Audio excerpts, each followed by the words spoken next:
नमस्कार मित्रांनो, श्री स्वामी समर्थ. आज मी केली होती आमसूलची कढी.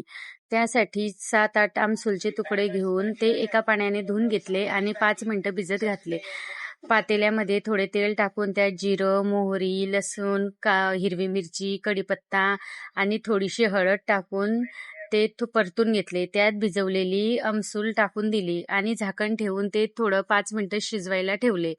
नंतर दुसऱ्या भांड्यामध्ये 2-3 चमचे बेसन पीठ घेऊन त्याचे छान पातळ मिश्रण तयार करून घेतले.